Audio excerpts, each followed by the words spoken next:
Ladeira Bausch, o seu podcast sobre dança.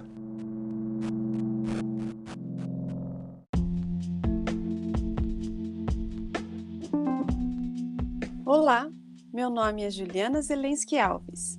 Sou bailarina, professora, pesquisadora, artesã e artífice da dança na infância.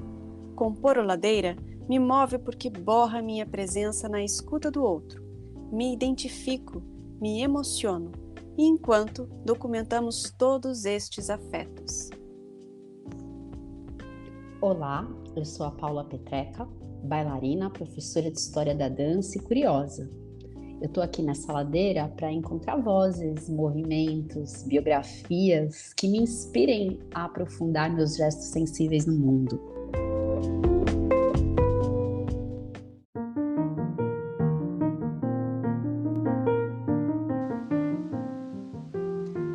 Ladeira Bausch é um encontro semanal para mover pensamentos de corpo. Um podcast que se propõe a horizontalizar a dança na sua vida, para a dança horizontalizar você. Toda segunda-feira, um novo episódio com temas para dar voz a uma dança mais perto de você, contando o que nem sempre vai para a cena, sem glamour e sem mito.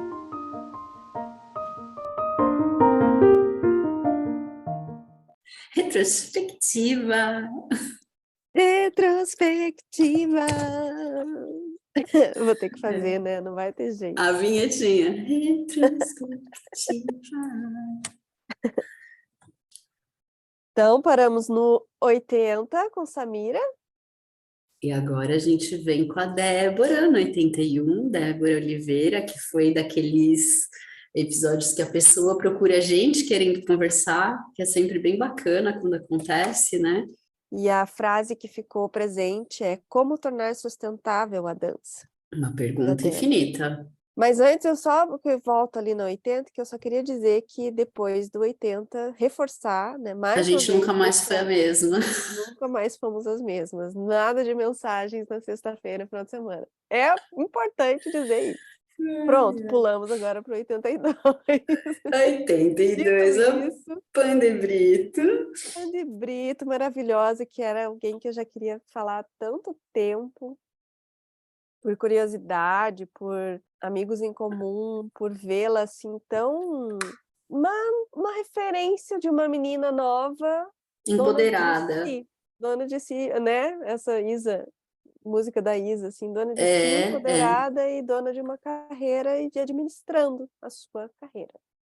Claro que daí a gente conversa com ela, a gente vê que é isso mesmo, e também há muitos perrengues por dentro disso. Fica essa Inclusive o fato dela falar, depois eu me dei conta que muitos que eu conquistei era porque eu tinha um homem, né, um parceiro. Quando eu não tive, muitas coisas, portas se fecharam. Quando ela se apresentou, né, quem é ela na ladeira e que ela é alguém que move os outros, assim. Depois, 83, com a Andrea, a Dedé. do roller. Minha prof de que graça, né, que foi conversar com ela com uma experiência de dança e com uma linguagem, né, provando assim essa sustentabilidade na dança, se reinventando como professora como artista visual, como professora de sapateado, como professora agora de uma nova modalidade, que é o patins. E na ladeira esse lugar de ser uma dança, né, que é de outro contexto, que acessa outros públicos, nessa diversidade que a gente está buscando nutrir, achei super rico ouvi-la, ouvir a experiência dela. Sim. E aí, vamos para o 84, Cíntia Cunifas. Esse foi... Cíntia foi super emoção, né, é uma pessoa muito intensa e que... Quando ela compartilha, né, o percurso dela e as transformações que ela vai vivenciando, vai criando empatia, vai ressoando na gente. Olha, para mim foi uma oportunidade de estar, não porque sempre fui muito tempo aluna, né? E estar de um outro modo. Aprendiz, claro, porque é uma referência, mas em poder recebê-la e poder proporcionar um espaço para ela falar sabe, essa troca parece que faz tanto sentido, assim, parece que é a construção de um novo espaço, de um contexto, que faz muito sentido. E aí, uma das frases, inclusive, que eu não sabia que ia falar isso, mas que a frase que marcou muito no nosso documento é o espaço para ser em cena, que é algo que eu acho que ela pontuou muito, assim, né, da cena que ela vivenciou, que então ela teve que sair muito tempo do teatro, porque aquele espaço do teatro não a permitia ser, então ela ia para outros espaços, e que com a provocação do Fer, ela seja em cena, esse é o espaço para você ser. Só que em cena, que daí ela liga com essa outra frase que é: o artista dá forma para ser compartilhada com o mundo. Esse papel, né, do artista de moldar uma forma, de às vezes conter algo que não vai ser total e não vai ser completo, não vai ser tudo, mas vai ser uma parte, uma Criar forma. contornos, né? Isso. E Que poder, lindo. porque é esse contorno que pode ser compartilhado, porque o total não pode, né? Só de lembrar a gente emociona de novo. É É, incrível, muito sensível incrível. demais. E depois a Rosemary Rocha, outra experiência incrível que vem com esse desdobramento, né, de um artigo com a De se presença tornar da um artigo, o é, episódio, isso é lindo. com a presença da Mariá, que eu acho que faz com que essa dezena também crie uma constelação importante aí acerca da documentação, da memória, do acervo. Uma das frases, então, é: procurem potências e se potencializem nelas. Comunidade Ladeira. 86, Juliana Machado. Bom, Linda aí não, Juliana. né? Também foi Maravilhosa. alguém que nos procurou? Foi, Olha que foi. legal Foi assim nessa. uma sedução. Já É, era uma amiga, né, da escola do Guaíra e tal, mas que ela veio assim, então, não, vamos e daí foi chegando e foi mostrando que tinha interesse em partilhar e tal. Então foi uma sedução aí de interesses. E uma das frases ou da síntese que eu tiro, que foram muitas referências que ela trouxe mesmo, nomes, né, da vivência dela, tira a memória que fica da conversa, é essa potência do encontro com a dança e a educação, a dança mística, a dança terapêutica, a dança profissional, a dança pesquisa e a dança criação. Esse entorno disso, assim, né? Claro que pelo Laban, mas que daí a gente, se tira Laban, fica dança, tudo isso, assim, né? um lugar universal, né? Que é bem desse pensamento que ela encontrou. Bem lindo. E que se tira qualquer uma coisa dessa, né? Se tira dança, educação, não tem como ela ser mística, terapêutica, profissional, A pesquisa, integração de tudo. todos são codependentes, assim. E com isso a gente vai para 87, com Mônica Infante, que eu acho que, olha quanta coisa que a gente falou nessa dezena, e que com a Mônica também é contemplada, né? E eu acho tão rico quando aparece assim essa constelação, por exemplo, tem bastante Paraná nessa constelação, porque assim, São Paulo ainda às vezes se projeta como um centro, então são artistas que a gente ouve falar em outros lugares, mas Paraná, a gente já não tem tanta essa relação. Então, para mim, foi conhecer uma pessoa nova e conhecer uma trajetória riquíssima, que gera muita empatia, muita conexão. Então, para mim, foi um presente esse episódio. Aí não tem como não ser a frase que ela reforçou quando ela se apresentou, também colocou na carta a dança naquele projeto, né, que da Casa Hoffman com Just in Time, que é o nome do projeto, que está no YouTube disponível para quem quiser ouvir e ver. E a frase é: a bailarina que eu quero ser é o ser humano que eu sou.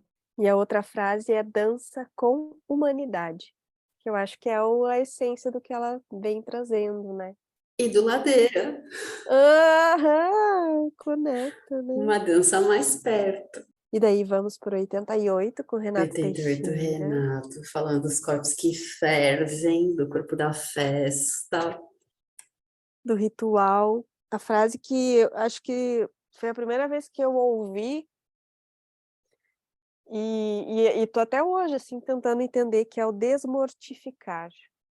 Tô até hoje, assim, tentando entender essa palavra. Forte essa palavra. Ela também, a performance que eu fiz esse ano com o Ricardo Castro, era uma das frases que ele falava, tinha essa frase e eu sempre dava assim, era um momento que eu conectava o gesto que eu estava fazendo com a palavra, como parecia essa palavra, também não sei o que Um ela é. mistério, né? Um É um mistério. mistério. E daí eu acho que a gente teve tantos episódios nessa dezena que, assim, foram um deleite sem fim, com uma intensidade, uma potência, que a gente estava bem relaxadinha para falar com o Renato, né, Teixeira, e bem preparadinhas para falarmos no 89 com a Mariana Lemos, não é Foi uma ladeira tão sincera, né? tão Assim, sincera. nós todas muito abertas, expostas, né? E É. aprofundando. Necessária, que também já estava há tempos. E acho que eu tenho sentido muito assim com Ladeira, que é algo que a gente vê, tem momentos de desespero que a gente fala, vamos chamar tal, tal, tal, tal, tal, de repente a coisa se silencia, assim, a gente fala, ok, então não é para ser, daí outro gera uma outra onda, assim, vamos falar isso aqui, isso aqui, isso aqui, de repente constela. De repente dá certo, daí eu tenho aprendido que o tempo das coisas não é muito o tempo da lógica, da prática, Não é o tempo da... do desejo. Não, não é o tempo do desejo e nem da ação. Porque às vezes a gente coloca em ação, mas só acontece muito depois. É muito, muito incrível você falar isso, porque para cada conversa acontecer aqui, parece que mesmo que não tenha muito preâmbulo de conexão antes, mas tem esse espaço do encontro que tem uma construção, Uhum. né? O da Mari, 89 demorou um ano. Um ano, mais até, É guria, porque mais, foi 2 desde anos. 2020, 2 anos para acontecer. E daí a gente fecha essa dezena com a Rúbia Romani, número 90. Desconstruções, mil e liberdades. Eu só pus a palavra prazer. Então, é Excelente, isso. síntese. Síntese. Lide com isso. Maravilha de dezena. Olá, ouvintes do Ladeira Bausch! Estamos tão gratas por toda essa escuta. Queremos anunciar que agora temos uma campanha no Apoia-se. Caso queira contribuir com algum destes episódios, nos incentivar a continuar produzindo, entra lá no site do apoia.c/ladeirabausch. Estaremos lá. Beijo a Bausch!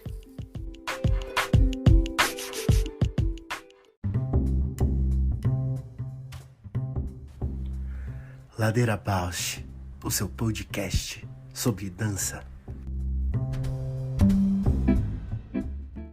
Olá, Lu, bem-vinda! Olá, Lu, bem-vinda, Olá, prazer em Juliana. conhecê-la. Obrigada. Prazer estar Diz- aqui também. Muito bom, Lu. Prazer ter você aqui na Ladeira. A gente vai começar pedindo para você se apresentar. E tem uma pergunta que é a pergunta-chave aqui, que a gente também sempre pede para o convidado responder logo de cara, que é: quem é você na Ladeira? É uma pergunta complicada, assim, né? A gente dizer que a gente é, né? Mas acho que, bom, eu sou uma mulher que vem, ao longo de um tempo, interessada em algumas coisas, muito inquieta em buscar alguns caminhos para ter um espaço no mundo, assim, né? Construir esse lugar de poder dançar. Tem um histórico de uma menina que vem de um bairro muito periférico da cidade de São Paulo e que foi entendendo o que queria dizer justamente a partir desse referencial até chegar na rua. E aí, a partir disso, eu comecei a dançar na rua. A partir dessa experiência de ir para a rua, começou a surgir outras e outras questões ligadas a corpo, a discurso, a entender as mudanças nos discursos do meu corpo também, o meu corpo enquanto discurso, entender isso ao longo do tempo e continuo ainda tentando descobrir. Então, acho que, de certa forma, eu sou uma errante, eu sou uma andarilha. Muito bom, Lu. Você já traz esses dois termos, errante, andarilha, que eu acho que também conectam com certas perspectivas estéticas. E eu queria te ouvir, acho que a gente, né, te convidou para conversar aqui hoje, para falar um pouco desse trabalho que você desenvolve com a Voa Núcleo Artístico, que tem uma perspectiva de trabalho na rua numa linguagem que dialoga com a arte contemporânea, né? Quando a gente pensa numa dança situada, numa dança relacional, mas queria ouvir de você com quais estéticas você se relaciona. Eu sei que você tem um rigor de desenvolvimento de metodologia, então se você puder falar um pouquinho também nesse caminho aí de anos do núcleo, o que aqui de metodologia você tem organizado. A gente está muito interessado em te escutar.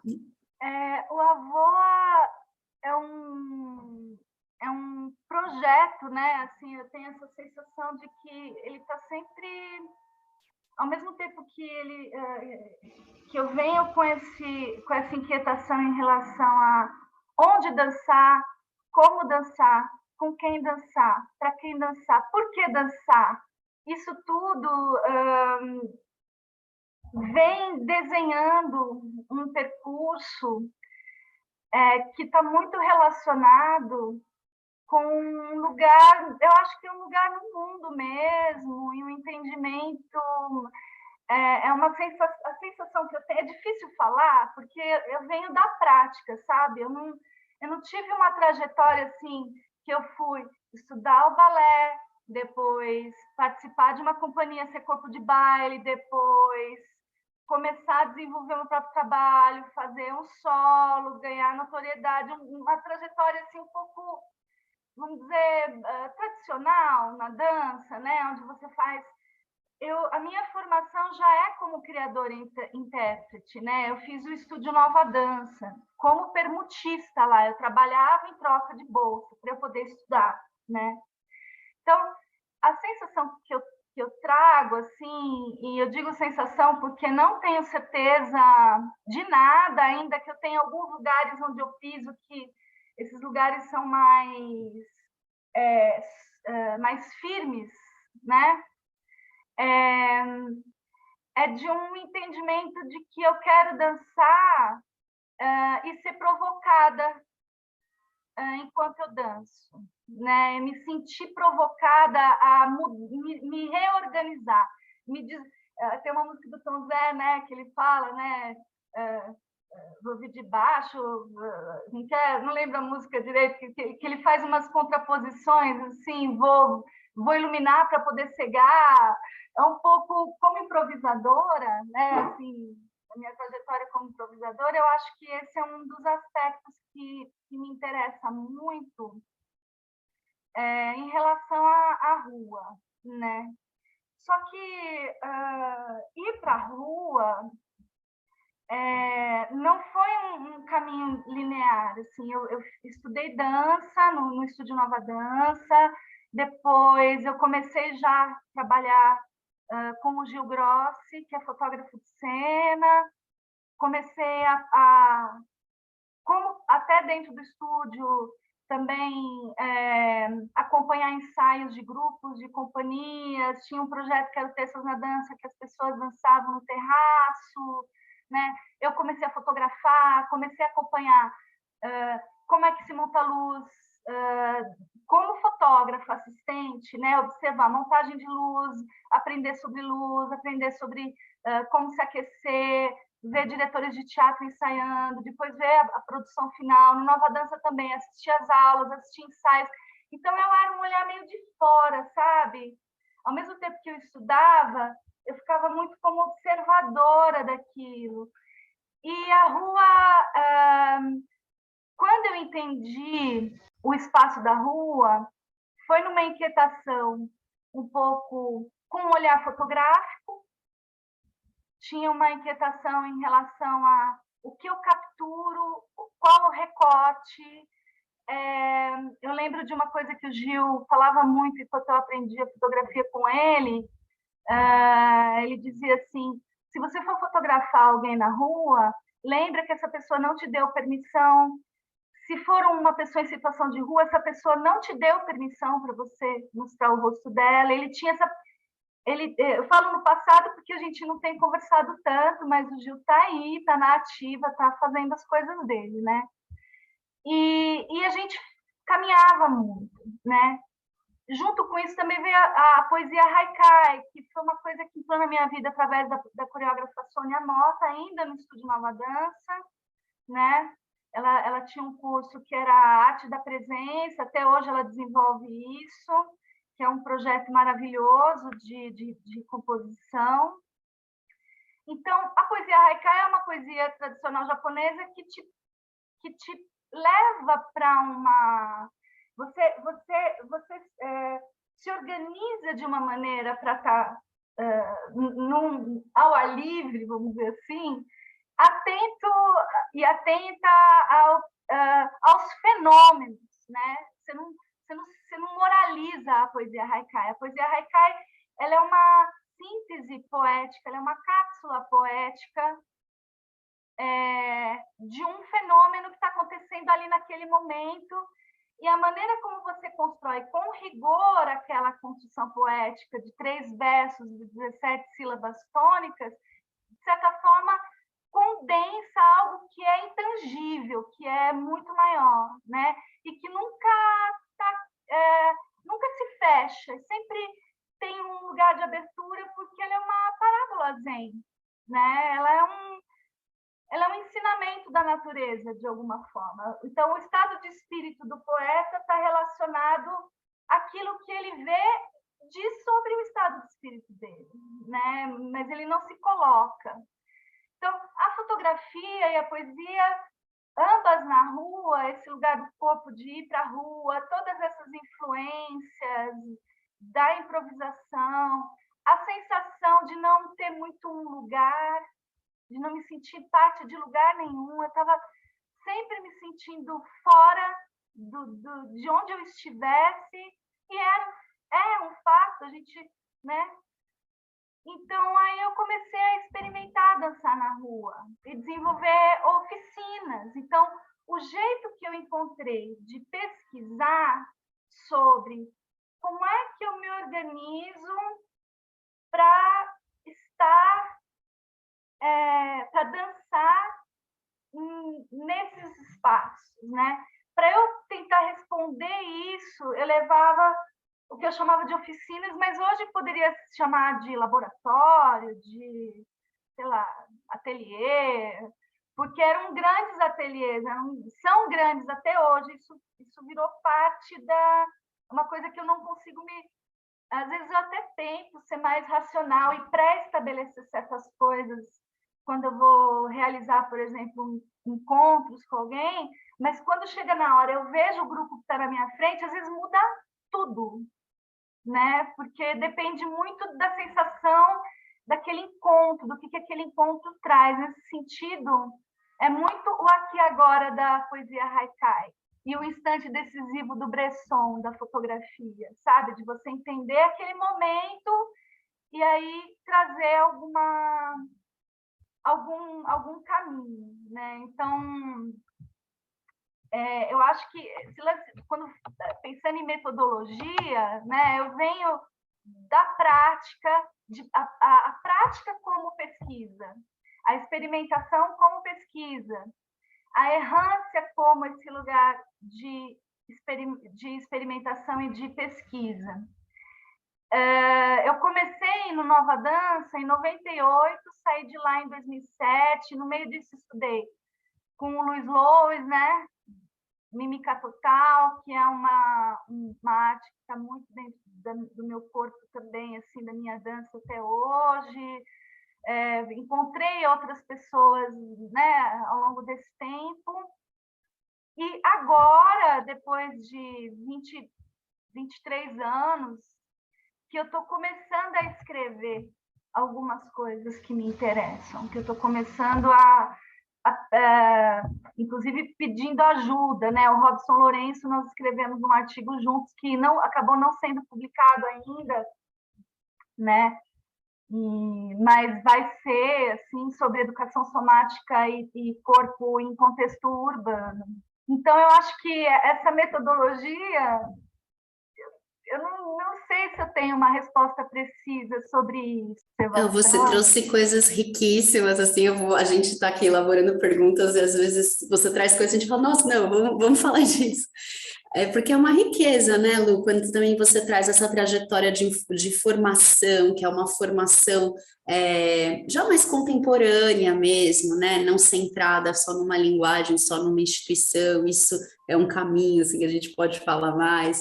Aí quando você traz essa interação com outras linguagens, esse potencial da fotografia, esse potencial da poesia, e o próprio, né, eu acho que a arte na rua tem essa perspectiva de atravessamento, então, pela minha experiência, acredito que a Ju também, pela experiência dela, faz muito sentido te ouvir e ouvir os atravessamentos que também permeiam o teu trabalho, mas agora, nesse final, você trouxe aí a questão da educação somática e a rua, e eu acho que quando eu conheci o teu trabalho, foi uma das coisas que me fascinou, me chamou muita atenção, a maneira como você, de fato, criou não uma tradução, uma transposição, mas um contexto, né? Porque várias vezes eu também me questiono isso, caramba, tô indo para a rua, tô me relacionando com corpos aqui que tem treinos vários, né? Um treino, por exemplo, de carregar peso, de varrer folhas, de esperar em pé horas, né? A gente pensa esses corpos urbanos,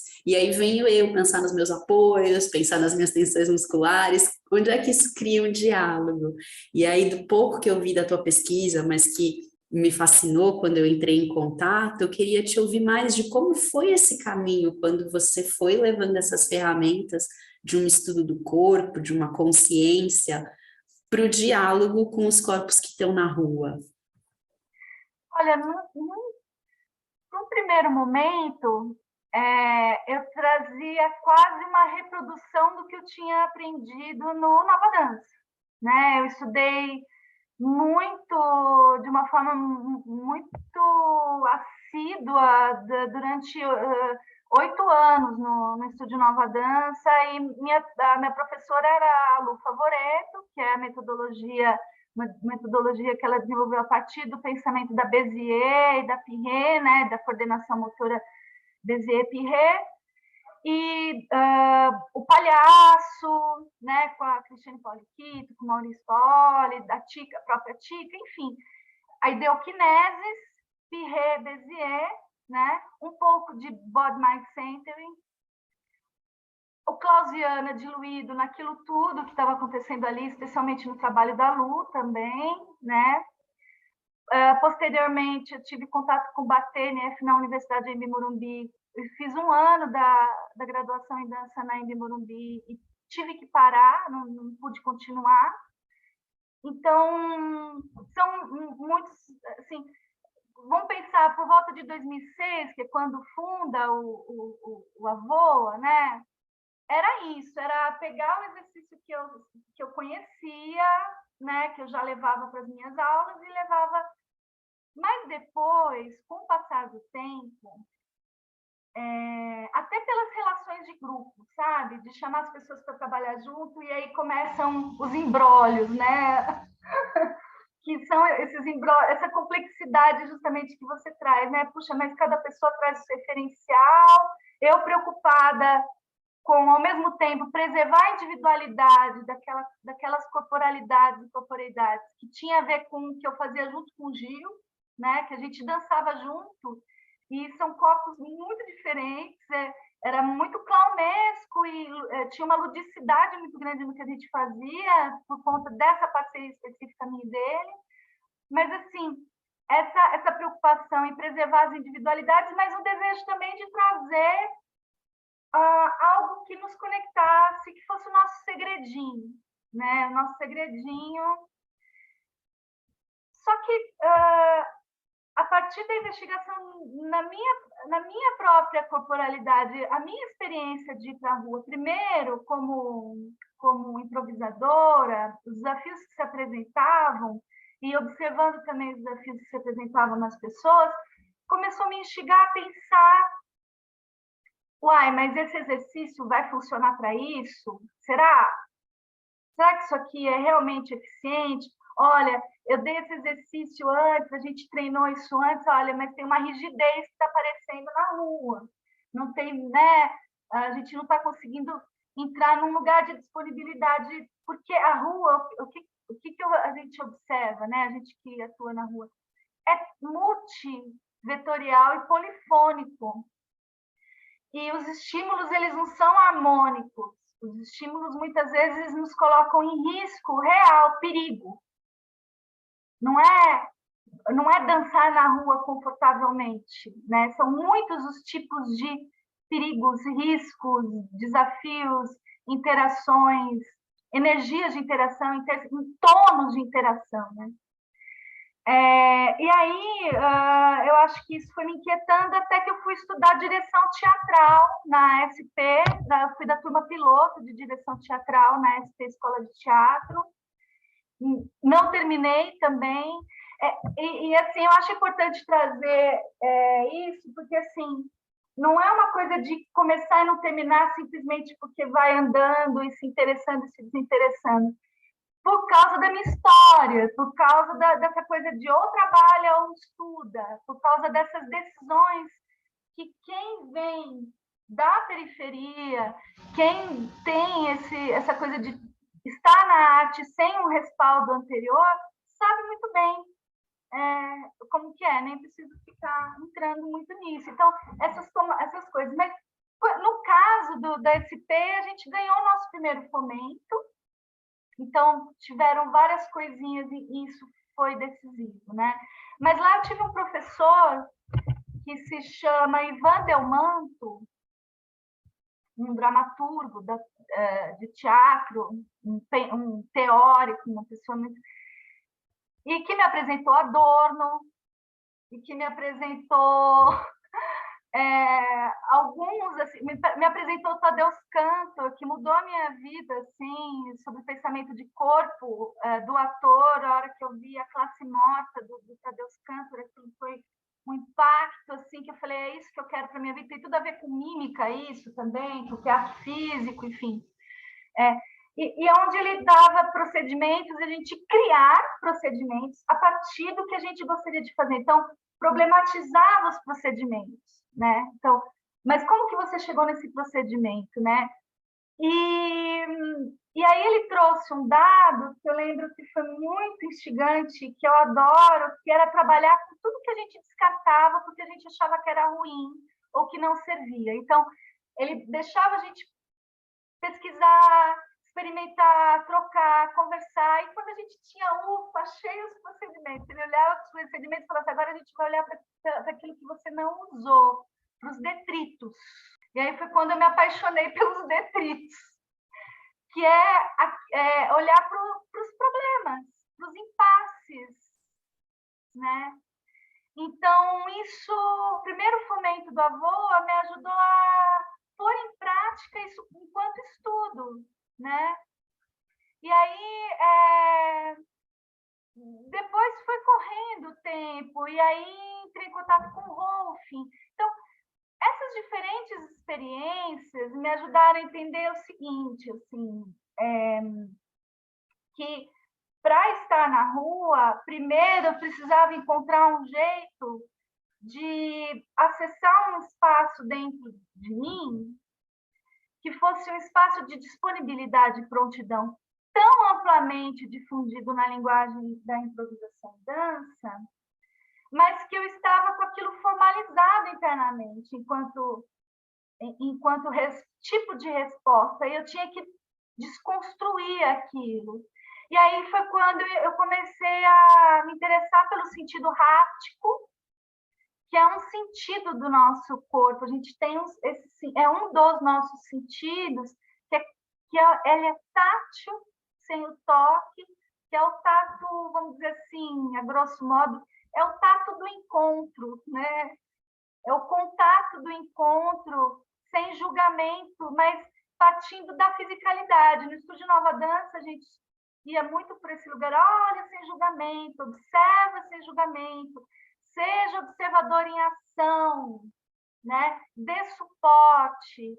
Mas quando eu entrei em contato com o sentido háptico, dentro do pensamento do Rolfing, né? Que eu fui rolfada e depois participei de um grupo de estudos com terapeutas durante 2 anos, sob orientação da Mônica Caspari, que eu fui entendendo melhor que é um tônus, tem a ver com respiração e tônus. Então, isso também foi mudando a maneira de adentrar a rua, entender a rua como um lugar onde a gente entra, entender a rua como um lugar que a gente encontra, que a gente toca e é tocada. E às vezes o toque não é confortável, né? E assim foi indo para uma série de pequenos desdobramentos em diálogo com o próprio tônus da mímica do Luiz, do Kung Fu que o Luiz traz para o treinamento, né? Que acho que é tão difícil de organizar, justamente porque vem muito assim desse lugar de errância que eu falo. Errância mesmo, assim, errância no sentido de caminhar e errância no sentido de cometer equívoco, de elaborar discursos que depois você fala, ai, como que eu fui elaborar isso? Como que eu pude dizer isso nesse tempo? Eu já penso tão diferente. Será que tem como tirar isso do YouTube, né? Eu falei isso, mas eu não acredito mais nisso, né? Está sempre aberta, né? Para essas possibilidades. Quando a gente é pesquisadora, né? Tem essa abertura, tem algo em vista, mas precisa ver essa abertura, né? Então, acho que a educação somática ela vem muito da minha trajetória e de me entendendo como pesquisadora ao longo do tempo. Aí, assim, só para também, que acho que quando você teve aquela experiência com a gente, foi tão complexa e rica, né? Assim, muitas questões emergiram daquelas edições do Gire, né? Os grupos independentes de rede, dois projetos que nós fizemos entre 2014 e 2015, que foi um encontro que eu tive com o Fabrice Ramalangon, que é um coreógrafo de Montpellier.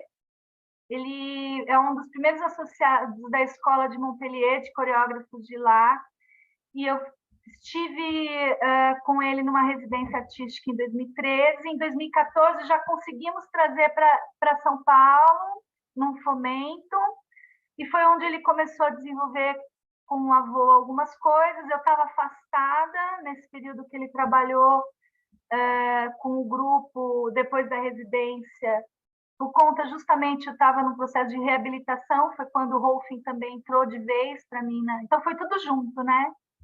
E ele trouxe um procedimento em que a gente fazia um aquecimento. Vale ressaltar que ele é um coreógrafo que atua em palco, né? Ele não é um coreógrafo que atua na rua, mas ele trouxe ele é pedagogo também. Ele trouxe um procedimento que a gente tinha que estimular o corpo em camadas, pele, músculo e osso. E aí cada uma dessas camadas tem uma série de verbos de ação, de estímulos específicos, né? E aí eu comecei a levar esse procedimento para a rua e brincar que a rua era um corpo e que a gente tocava ela na pele, no músculo dela e no osso dela também. Então a gente era tocado e tocado, né? O que isso traz, né? Assim, aí depois eu vou deixar isso em suspenso, essa questão da cidade como corpo, porque é uma problemática também que eu quero trazer mais para frente, que no começo eu tinha uma convicção e aí vem um chacoalho interessantíssimo que eu estou nesse momento, né? Mas, assim, uma das coisas mais interessantes que eu acho que fui descobrindo na rua, que é fazer tudo na rua. É tocar coluna? Vamos tocar coluna na rua. Vai tocar pele, músculo e osso? A gente vai se aquecer? Vai se aquecer na rua. Então, vai articular joelho na rua. Vai alongar posterior na rua. Aonde a gente vai atuar, a gente faz tudo. Depois, na sala, a gente vai para um espaço que é de restauração, que aí é um trabalho onde as pessoas podem deitar em silêncio, onde a gente pode trocar, onde a gente pode falar, putz, eu tô com dor aqui, aí vai, todo mundo toca para curar aquela dor, tirar aquela carga energética da rua, que é muito forte, né? Mas, assim, o Fabrício trouxe essas 3 camadas e isso começou a integrar a nossa prática de treinamento na rua. E o interessante é que as pessoas passavam, paravam e pediam para receber, perguntavam se tinham que pagar, se aquilo era massagem, paravam em volta, perguntavam se podiam estar junto com a gente no ensaio. Então, isso também fez parte da pesquisa, no sentido no aspecto relacional de quem passa, e de desmistificar esse lugar do artista que, eu cheguei na rua, eu vou dançar agora, né? Então, é tudo lá, desconstruir. Então, o comerciante via, o garçom via, e a gente ia comprar água, né? Então, tudo isso compondo um processo de dramaturgia, né? E aí a coreografia vem da construção do pensamento coreográfico e o pensamento estético vai ganhando uma substância, eu sinto, né? E sempre totalmente vinculado o artístico ao pedagógico, podemos dizer assim, nunca uma coisa diferenciada da outra, sempre tudo muito misturado, né? Estou adorando ouvir a riqueza que, né? Acho que, de fato, como a Paula disse, ressoa muito com as nossas experiências, né, com o percurso e com... Nossa, eu só fiquei curiosa com a problemática que você falou que ia trazer depois. Eu vou trazer uma pergunta que talvez eu acho que leve para a problemática, a Lu vai dizer, senão a gente volta lá depois. Nossa, Lu, porque te ouvir realmente é uma riqueza, uma complexidade, um aprofundamento, é um trabalho assim, nossa, as pessoas precisam saber que existe. Eu faço questão de também trazer esse lugar de que bom que a gente está registrando aqui, a gente tem pensado muito a Ladeira como esse lugar que registra, né, esses percursos muito singulares. Que bom ter você aqui nessa coleção, porque é um trabalho muito importante que você faz. Mas, nossa, você diz muita coisa, né, mas voltar para um ponto, que é o ponto da errância, e aí até num lugar assim de partilha, né, também quando eu fui dançar na rua, eu sentia que era esse lugar de uma liberdade. Em alguns lugares meu corpo não estava autorizado a experimentar, a errar, né, institucional, já teria que ir com algo pronto, com algo certo, com uma pesquisa, e a rua por muito tempo foi um lugar onde era possível estar com algo que eu não sei bem o que é, estar perguntando, estar experimentando. Essa aparente liberdade, né, que a gente tem na rua e que às vezes traz até um lugar naif, eu vou para a rua, agora eu faço o que eu quero, e né, muitas vezes a gente percebe, até hoje, assim, às vezes chega gente jovem que quer uma orientação, Paula, eu vou dançar na rua, aí a pessoa chega, né, se jogando, aí fala, vamos com calma, vamos ouvir, mas acho que tem esse lugar também, né, de pode, então aqui pode. Quando a gente começa a insistir e permanecer, a gente vai descobrindo os donos da rua, e aí tem várias camadas, né, dessas presenças que estão ali no espaço, pode ser um morador de rua, um ambulante, um dono de loja, o dono daquela calçada, alguém que passa sempre ali e que tem esse pertencimento, acho que, aliás, não é nem dono da rua, né, é esse pertencimento da rua, que eu acho que é uma riqueza quando a gente começa a se abrir para essa escuta e aí dialogar com esses pertencimentos. Mas sendo de uma geração, acho que a gente é da mesma geração, que viveu esses anos 2000, 2010, e agora a década de 2020, a gente viu uma transformação muito grande num sentido de público e de política pública, de um momento que tem uma ascensão muita política pública, muita arte e muita arte na rua, incentivo, projetos, políticas mesmo, e depois a queda, né? Então, a diminuição até a proibição, até a penalização. Vou dar o exemplo bem de São Bernardo, né? São Bernardo, a praça que a gente sempre habitou, hoje tem um carro de polícia lá. E se você chega e vai fazer qualquer coisa, a polícia diz, epa, você pediu autorização, isso aqui não pode, isso é da prefeitura, né? Então um dono, aí acho que sim, aqui é um dono, apareceu no espaço, e isso me tirou temporariamente da rua, né, enquanto pesquisa, enquanto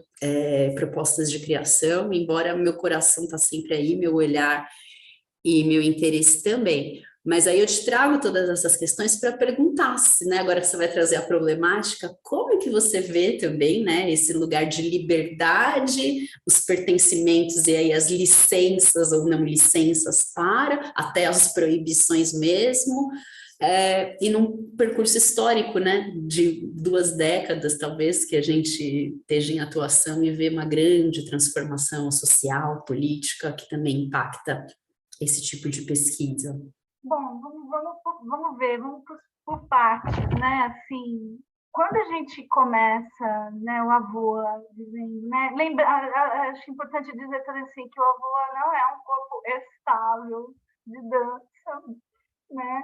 Assim, muitas pessoas passaram pelo núcleo, principalmente pessoas em início, jovens, e muitos parceiros, muito experientes também. A sensação que eu tenho assim, é daquela legião de mestres, professores e pessoas que eu admirava, eu admiro, e que eu ponho no passado porque desde 2016 que a gente... O último fomento, incentivo que nós tivemos foi em 2016, então já faz um tempo que é outra relação, né? Assim, mas nós tivemos projetos que permitiram trazer pessoas muito interessantes para perto, para nos provocar, e que também não tinham tanta experiência na rua, algumas outras tinham mais de outras linguagens, das artes visuais, da performance, do teatro, né? André Carreira, o Rogério Tarifa, a Lilian Amaral, né? Foram pessoas que,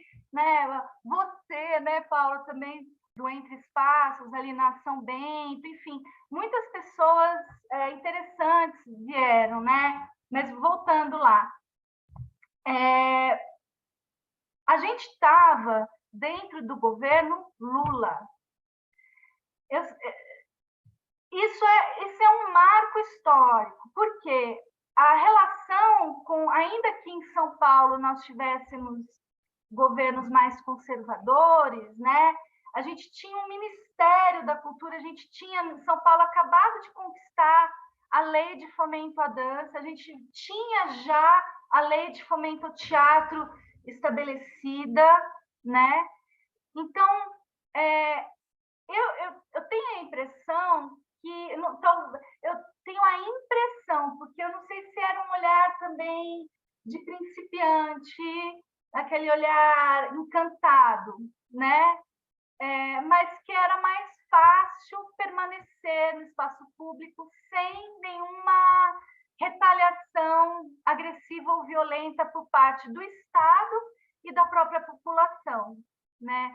Então, quando a gente fala de liberdade na rua, eu não sou especialista, eu vou só pontuar, e aí outras pessoas podem desdobrar disso, mas a gente tem o Foucault, que fala dos corpos indóceis, né? E tem muita essa coisa de nos chamar de loucos, de drogados, de vagabundos, que tem a ver com esse corpo que está fora da norma do uso convencional do espaço público. Isso é sempre muito recorrente, esse tipo de comentário. Tem uma colega que disse para mim uma vez, né? Ela falou, a gente é livre dentro da nossa gaiola, né? Em cada gaiola a gente tem que achar o nosso espaço de liberdade, né? E é exatamente isso. Só que são liberdades e aprisionamentos distintos, né? O fato de entender esse lugar de quero dançar na rua, aqui me chama, tem uma motivação da minha história pessoal, da minha biografia, que é diferente do palco que é de uma idealização do que é ser dançarino, do que é ter chancelado o trabalho. Não estar nos palcos, num primeiro momento, era muito frustrante. Não ser vista e reconhecida, porque eu vinha de uma formação livre, e não, ainda que fosse o começo da institucionalização da dança nas universidades, o início dos anos 2000, eu entrei no Nova Dança, era o primeiro ano do curso de Comunicação e Artes do Corpo, que depois mudou para Comunicação das Artes do Corpo. Era o primeiro ano do curso de graduação da Embi Morumbi. Nós tínhamos a Unicamp, a UFBA e a Marcelo Tupinambá, que depois virou a Faculdade Paulista de Artes. Não tinha grandes institucionalizações, assim, né? Mas a gente viveu esse processo de o início das leis de fomento e o processo de institucionalização. E quando veio isso, eu sinto que entrou numa coisa assim de relações de poder, sobre o discurso do que é ou não bom, do que é ou não dança, do que entrou num processo assim, acho que de busca, é uma impressão que eu tenho da minha experiência, né? Se eu estiver equivocada, me desculpem, mas enfim, estou trazendo a minha experiência de tentar estar nesses espaços e não conseguir, de observar como que eram as críticas, a recorrência, o perfil de críticas de dança nos jornais, enfim, uma série de questões que faziam parte disso. Então, a rua era esse lugar de liberdade, eu tenho uma imagem que eu uso pessoalmente na dança, que a sensação que eu tenho é que eu fui um carrinho de bate-bate, de parque de diversão. Eu ia batendo, batia,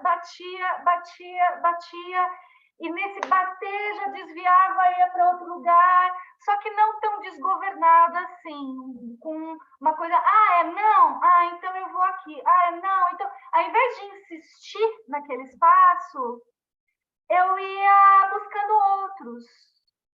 Teve gente que teve essa paciência de buscar e construir, e se relacionar, e entender, e ter calma. Eu não tinha essa calma, eu sou ariana. Então, né? E aí é tudo, porque... mas assim, então, bom, então assim, a liberdade, com cada um com suas liberdades e aprisionamentos, com seus desafios, mas um corpo que se propõe a dançar na rua, a sensação que eu tenho é que eu tenho que desenvolver dentro de mim uma atenção e um tipo de construção de discurso que está relacionado com uma busca de conhecimento social, histórico, contextual, religioso. Fui atrás do Reich, agora comecei uma formação em psicologia corporal reichiana também, né, por conta dessa inquietação em relação a corpo político, né, esses conceitos, né. Então, Reich é uma figura muito cara para mim também. E aí, assim, quando vem esse rompante, tô livre, céu é o limite, vou dançar, aí você percebe que no chão tem vidro, que no chão tem dejetos de pessoas que vivem na rua, tem... imagina, fazer os solos de rua agora é impensável. A gente finalizou a temporada em 2018, a gente tinha uma coisa diretamente no chão, e a gente tinha uma coisa que a gente chamava de kit rua, que até hoje acompanha, que era sabonete, bactericida e de enxofre, com medo de pegar sarna, alguma coisa assim, soro fisiológico para lavar os buracos da nossa cabeça, né? Até em ritual de Jurema, a gente foi pedir autorização para Exu, né? Porque a gente dançava em encruzilhadas. Eu digo até porque teve que todo mundo do grupo acreditar, né? Foi uma coisa que o grupo acreditava, porque eu tenho essa fé, né? Eu peço licença para Exu, eu peço licença para ir para a rua, e é impressionante como as coisas acontecem quando passa por esse lugar da espiritualidade, né? porque passa, né? Quem a gente atrai, que tipo de diálogo se estabelece, como que a gente lida, né? Pedir licença para o Exu e para pastores de rua também, né? Aqueles que batem na Bíblia e gritam e apregoam, né, na rua. Antes, a gente tinha essas figuras. Hoje em dia, todo mundo é pastor, praticamente. Quando a gente encontra essa fé neopentecostal, principalmente, qualquer um pode nos abordar, como já fizeram, e tentar colocar a mão na nossa cabeça para rezar para Jesus salvar a nossa alma, né? E aí, esse pôr a mão na cabeça, teve uma situação que, não, peraí, eu sou do candomblé, você não vai pôr a mão na minha cabeça, é a minha coroa. E aí tem também esse outro lugar. Então, essas liberdades, elas vão se... A gente tem que desmistificar tudo isso, né? E lidar com um olhar fenomenológico. E o sentido háptico, ele nos coloca nesse olhar fenomenológico. E, nesse sentido, eu tive um encontro com o Robson Lourenço no projeto, nos 2 projetos mais recentes do Avô, né, em que ele fez um trabalho com a gente de botânica, que partia do olhar do Goethe, da poesia sensorial exata, onde a gente investigava indivíduos, né, goiabeiras, patas de vaca do Vale do Anhangabaú, para fazer um estudo do desenvolvimento daquela árvore específica, um indivíduo, não é todas as patas de vaca, todas. Era uma pata de vaca que ficava em frente ao centro de referência da dança e uma goiabeira que já foi fada no Novo Anhangabaú, que ficava no Vale do Anhangabaú, para a gente aprender a observar fenômeno, escrever sobre fenômeno e criar poesia sem sair da descrição fenomenológica. Então, a poesia sensorial exata é uma forma de você escrever poesia descrevendo o fenômeno. E isso também é parte desse processo de entender, que tem tudo a ver com o sentido háptico também, né? Mas essa liberdade, ela vai se dissolvendo nas demandas todas, que é de conhecimentos outros, né? Então, ir para o Centro Histórico de São Paulo, por exemplo, foi o lugar que a gente imediatamente, né? Eu venho porque é o lugar que eu mais fico, permaneço até hoje, desde 2010, 2011, que lá é um lugar... É engraçado que o centro de São Paulo é o lugar onde a gente vem atuando, e é um lugar de entrecruzamentos e de dissoluções e de produção de cultura e conhecimento a partir do despertencimento, do apagamento. E eu acho que eu vou para lá porque eu me identifico com isso, essa sensação de não pertencer ou de despertencer, de não ter o chancelamento para estar ali, mas insistir em estar. Eu acho que talvez seja uma metáfora de como eu me sinto com a dança. Por isso que eu gostei de estar lá, né? E eu fui... teve um período, inclusive, que eu fui criticada em relação a isso, dizendo que eu era o centro, porque eu representava o centro, porque eu tinha fomento, porque eu estava no centro. E eu tentando falar, gente, mas o centro tem uma margem tão perversa, uma margem social tão perversa, e a gente não está dançando para executivos do centro, para donos de estabelecimento. A gente dança para o garçom, a gente dança com o camelô, com o homem-placa. A gente teve aquela ação de levar os ambulantes, né, para o Martinelli, conversar sobre as histórias de vida deles e nossas, sobre a relação com aquele território. Então, quando você vai ver, é tão amplo, é tão grande, você tem que ficar o tempo todo buscando um recorte, porque senão vai se dissolvendo naquilo, mas é um dissolver que não é tão bom também, né? A liberdade... a gente tem que entender o que a gente está chamando de liberdade, né? Eu acho que é um exercício de resistência potência estar na rua, mais do que de liberdade, mas com certeza me instiga mais do que o palco, ainda que eu sinta falta de cheiro de linóleo, de ter alguém para montar a luz para mim. Às vezes, quando eu quero dançar um solo num espaço assim, eu vou para o espaço intimista, né? Faço uma coisa pequenininha, porque também precisa, né? É o corpo da gente, é o ciclo da natureza, né? Essa pulsação de expandir e recolher. É necessário, né? Mas a rua, eu amo a rua, assim. Eu me sinto constantemente motivada pela rua. Bem, agora tocou aqui no...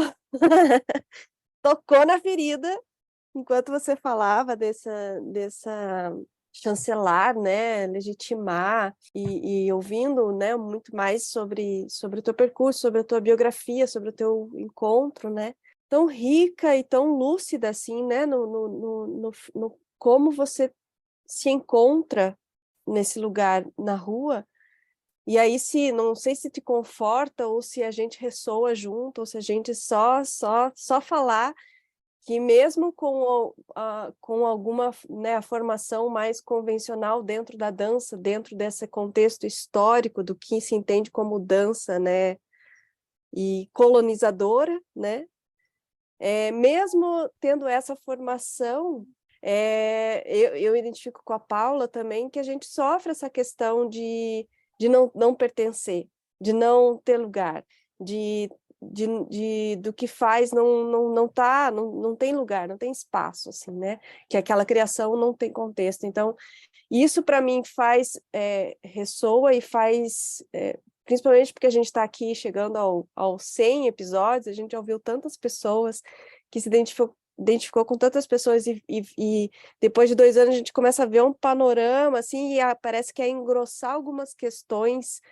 que o Ladeira vem cavucando, assim, né? Que parece-me que tem um período que eu acho que é até importante que a dança teve de um lugar da academia, da universidade, de instituições, e até mestres, doutores, pesquisadores da dança e tal, mas teve um momento aí de maior intercâmbio cultural também, e um deslumbramento nisso, que bagunçou muito também, que trouxe, né, nutriu muitas questões, mas que bagunçou por esse deslumbramento e o papel de um curador.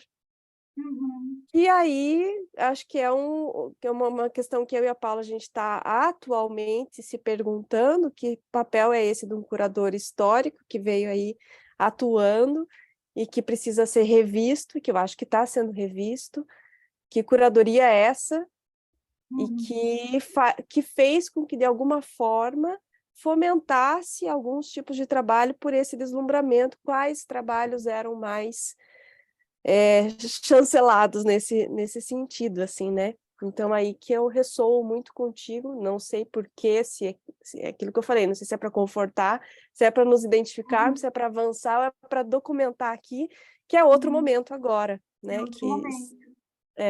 Daqui para frente é outro tipo de pensamento mesmo. E é uma riqueza te ouvir, assim mesmo, desde do olhar fotográfico, o olhar das práticas somáticas, da dança, da periferia, do modo de atuar para poder estudar, tudo isso faz com que a tua fala, o teu olhar seja tão, não sei, vem a palavra, vem falar bem colocado, mas aí eu tiro bem e falo colocado. Bem situado, eu tiro bem e falo situado, né? Sem nenhum tom, assim, só assim, muito bom te ouvir e eu acho que tem muito aí a dialogar com a nossa Ladeira, com as palavras que a gente tem feito. Eu não sei, você quando fala da curadoria, né? Aí entra um pouco nesse momento, eu acho que eu estou agora. Tem uma pessoa que é muito cara para mim, muito especial na minha trajetória, que o nome dela é Valéria Cano Bravi. Ela é uma pesquisadora, docente também, artista, né? E ela me dava, a gente, da época do Estúdio Nova Dança, nós fazíamos parte de um grupo de estudos lá sobre dança, sobre corpo, história do corpo, antropologia, né? Ela vem também com essa essa parte desse saber, né, antropológico, e aí, através dela, eu conheci um pouco sobre a história do corpo dentro de uma perspectiva de teóricos europeus, né? Assim, vale trazer também essa dimensão, que é o Marcel Mauss, enfim, pessoas importantes, né, que trouxeram, por exemplo, o Marcel Mauss, que fala desse homem total, né, o homem social, biológico e psicológico, né, essa tríade, né, que constitui que não se diferencia. E aí, trazendo o nome dela e essa referência, porque agora eu estou tendo contato com outras referências que não são tão eurocêntricas, mas eu estou bem no início, eu sou totalmente iniciante, acho que estamos todos aprendendo, né, todas. Quando eu comecei a me interessar por museologia social, vale também trazer aquela experiência, Paula, do final do ano, daquele curso que você, né, promoveu sobre as danças das margens de 22 ali, né?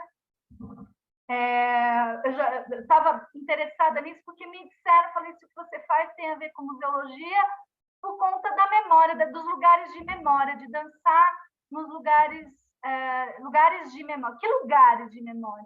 O que é patrimônio? Né? Quando a gente fala de curadoria, a partir de que perspectiva? Né? Porque a curadoria, tanto nesse sentido mais institucional, do que entra nesse guarda-chuva chancelado, né? Mas também a curadoria do que se escolhe quanto lugar para se atuar, né? Lugar simbólico e lugar concreto, e as pessoas com quem a gente se associa para desenvolver determinados discursos, né? Eu acho que essa desconstrução dessa curadoria histórica está vindo junto com essas pautas, e a museologia ela traz essa pauta que ela é decolonial, né? Ela é decolonial, essencialmente. E aí entra assim, quem é que faz a curadoria? Temos como fazer curadoria a partir de pequenos grupos sociais que não se sentem chancelados, legitimizados, visibilizados, que têm, né, os seus espaços de fala respeitados, ainda que com divergências, né, independente de como que a gente olha para esse lugar, né, da curadoria, de lugares e de escolhas de pessoas para a gente parcerizar. E essas curadorias, elas vêm de onde? Elas vêm de cima, elas vêm da base, elas vêm de forma circular, né? Então, a museologia está me trazendo um pouco essa pergunta, né? E eu acho que vai demorar um pouco ainda para conseguir achar, a sensação que eu tenho é que é uma balança, uma gangorra, assim, que as coisas elas entram nos lugares meio descompensados de fortalecimento daqueles espaços de fala, e a gente está tentando achar essa equidade, né? Equidade que fala, né?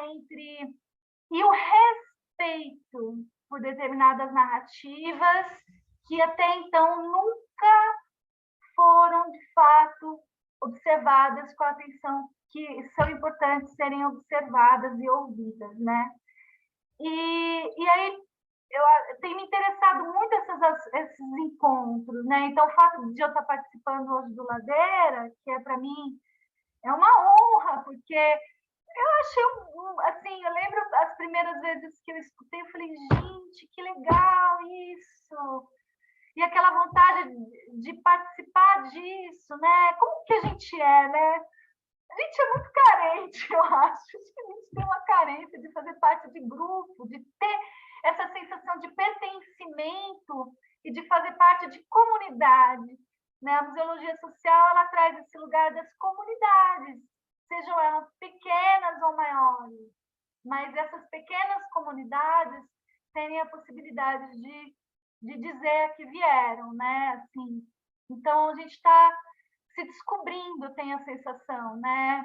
Lu, acho que a gente já vai se encaminhando para o final, mas fala da sua crise. Agora a gente ficou curiosa com a crise A da rua como problemática. corpo.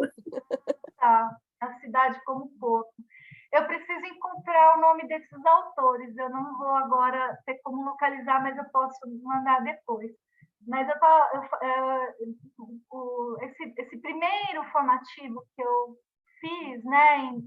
Eu fiz participei de um formativo em memória, patrimônio e gestão cultural. Antes eu tinha feito um curso de extensão em museologia social e daqui para frente eu quero me aprofundar, né? Tem um professor maravilhoso, o nome dele é Fernando Atiki.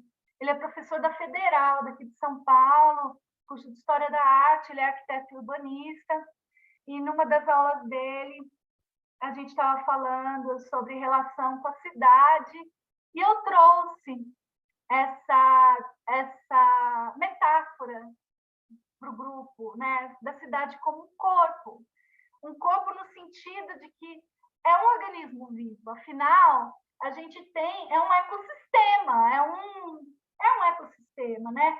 Se tem biodiversidade, é mais saudável, se existe uma monocultura, é menos saudável, a cidade pode adoecer de determinados valores. Ele falou, não faça isso. Na cidade, não, isso é um problema. Ele disse para mim assim, eu entendo a sua licença poética, eu entendo as suas boas intenções, mas o problema de fazer essa analogia da cidade e do corpo é a seguinte, o problema é o seguinte, você tem urbanistas, políticos, pessoas ligadas à construção de pensamento urbanístico, que usa isso para justificar a permanência de coisas que não são tão interessantes. Por exemplo, pensar que a 23 de maio é uma artéria de São Paulo e que ela não pode ser mexida.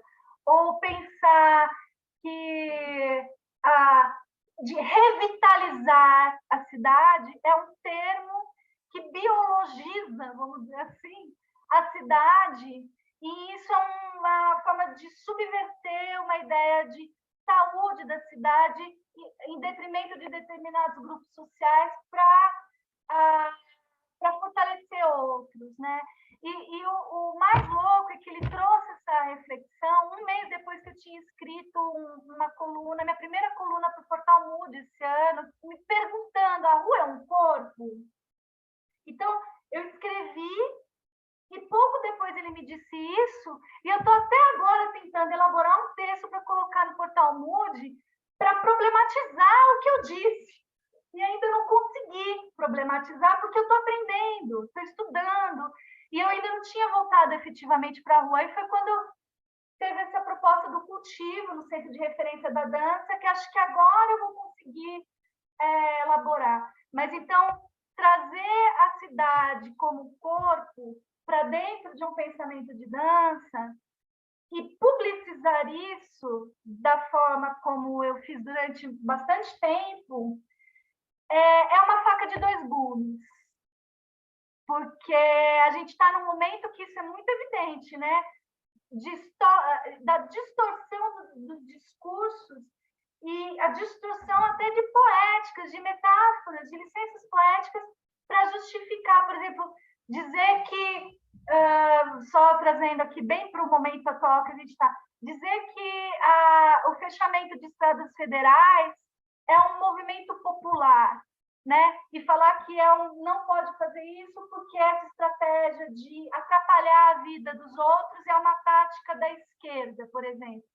É uma forma de cooptar e subverter uma ação que ela historicamente ela vem das lutas mesmo por direitos, que só se conquista fazendo barulho, porque senão não é ouvida, para justificar um movimento que é fascistoide, que tem base fascista, né? Que a gente tem vídeo de gente fazendo saudação nazista, né? Então, acho que quando o Atiki traz isso para mim, eu lembro que depois disso eu silenciei por muitas aulas. Eu falei, não, eu preciso parar, com as minhas convicções, deixa eu aprender, deixa eu escutar. E aí vai abrindo uns espaços novos dentro de mim que eu estou tentando ainda elaborar para poder dançar na rua com um pouco menos de convicções que foram consolidadas nessas pesquisas, nessas práticas de pesquisa, mas era um outro tempo histórico já, não cabem mais.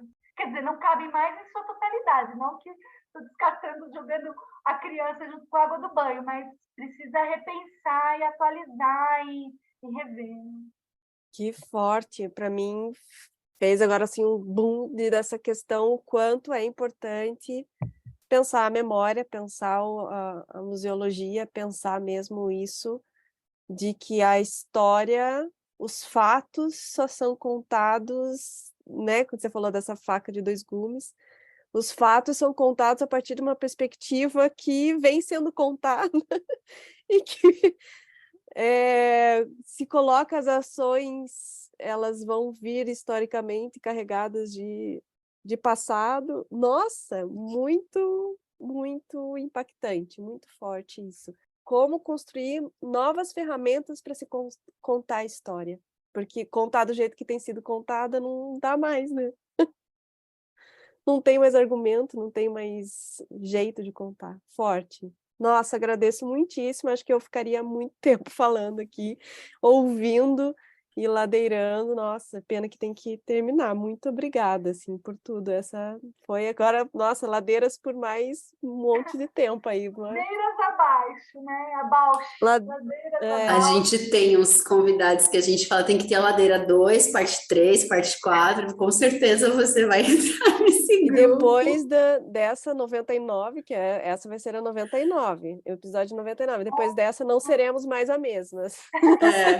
Com certeza, eu fico com teu silêncio, assim, depois de ser retirada da certeza.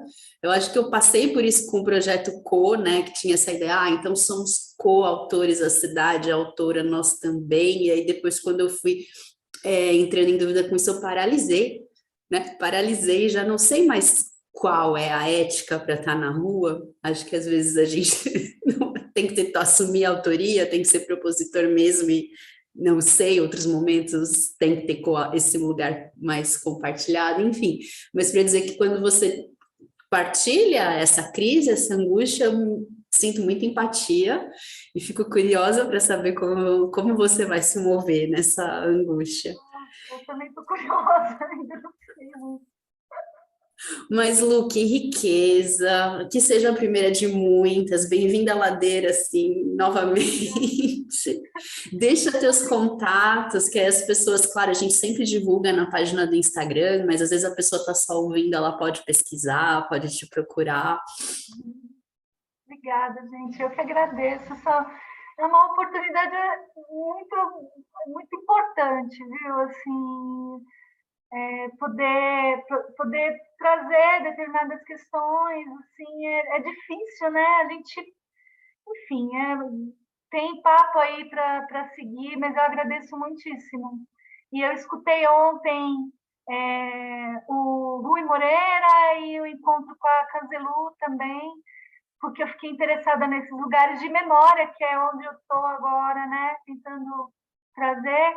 Então, é isso, né? Eu acho que a gente tem que olhar para o que está construído para conseguir desconstruir e ver quais são as novas memórias que a gente quer criar, o que é patrimônio, para quem são determinados patrimônios, né? A partir de quem diz que é importante, né? Para que grupos sociais é importante, né? A gente dançou na Praça Ramos, lá no Centro de Referência da Dança, e a gente foi abordado por seguranças, né? Pediram para a gente sair de lá, né? O vale agora é privado, o Vale do Anhangabaú tem uma gestão privada. E sabe o que eu descobri a semana passada? Que o Vale do Anhangabaú não é tombado, por isso que tem tantas mudanças lá, porque o tombamento de bens culturais também são escolhas políticas, também, primeiramente, são escolhas políticas e econômicas. Então, não ter o tombamento do Vale do Anhangabaú é uma das coisas mais absurdas que eu já ouvi, porque todo esse tempo que eu estou no vale, eu achava que o vale era tombado. O tombamento é uma forma de impedir que hajam transformações no lugar que depreciem, que modifiquem, descaracterizem a origem, né? Então, está explicado, né? Porque que o Vale do Anhangabaú não é tombado e está passando por todos esses processos. Então, trazendo isso. O Instagram do Avoa tem um Instagram que, assim, agora está meio paradão, algumas coisas tem lá, mas é @avoa.núcleo.artístico. Então, as pessoas podem entrar lá. O site está fora do ar, porque não temos grana para fazer a manutenção do site, então eu nem vou colocar.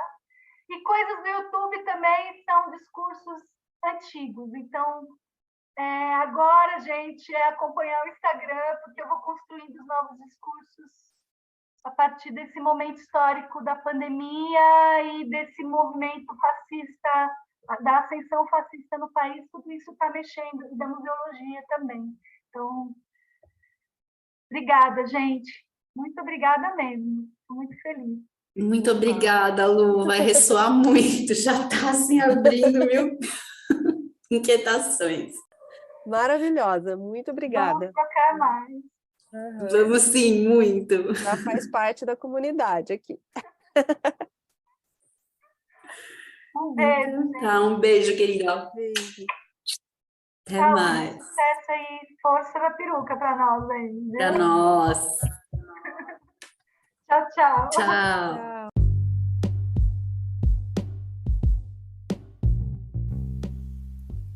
O Ladeira Bausch é uma produção independente por Deusas Produções. Curadoria, gravação, edição de som e capas por Juliana Alves e Paula Petreca. Voz da vinheta de Fernando de Proença. Produção fica a encargo de Moira Albuquerque.